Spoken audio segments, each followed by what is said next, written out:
Il a craché sur la tombe de sa mère, sans savoir que celle-ci reviendrait pour faire justice. Les histoires des pieds-pots. Dans le village d'Abuja, la vie n'était qu'une suite d'épreuves pour Nadia, que tous appelaient Mama Nadia.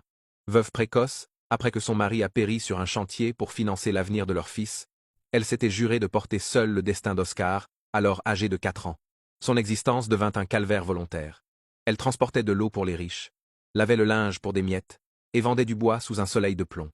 Chaque soir, elle feignait d'avoir déjà mangé pour laisser le peu de nourriture à son fils, s'endormant le ventre vide, mais le cœur plein d'espoir. Cependant, à mesure qu'Oscar grandissait, l'amour de sa mère se heurtait au mur de son ingratitude. À 10 ans, l'enfant commença à comparer son dénuement au luxe relatif de ses camarades. Pourquoi Dabson avait-il des chaussures cirées? Pourquoi Sam mangeait-il du poulet, alors que lui n'avait que du riz à l'huile rouge? La frustration se mua en colère noire.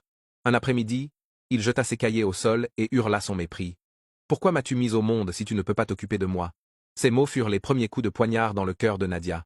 Malgré sa douleur, elle restait calme, tentant d'expliquer que l'amour ne s'achetait pas avec 5000 francs de frais d'uniforme. Mais pour Oscar, sa mère n'était déjà plus un refuge, mais un symbole de leur misère. L'adolescence d'Oscar fut marquée par la rébellion et la dérive. À 15 ans, il préférait traîner avec les voyous du quartier, plutôt que d'étudier. Mama Nadia, désespérée, alla jusqu'à s'agenouiller devant lui en public pour le supplier de ne pas gâcher sa vie. La réponse d'Oscar fut une gifle cinglante qui laissa le village muet d'horreur. Nadia ne dit rien. Mais cette nuit-là, elle serra contre elle un vêtement de son fils bébé, cherchant dans ses souvenirs l'enfant qu'elle avait tant aimé. À 21 ans, Oscar franchit l'irréparable. Il vola les dernières économies de sa mère et disparut sans laisser de traces. Pendant des années, le silence fut total. Mama Nadia vieillit prématurément, sa santé déclinant sous le poids de la solitude et de la maladie.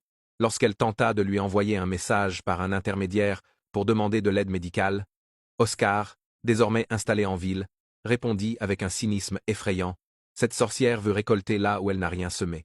En réalité, Oscar avait scellé un pacte terrifiant.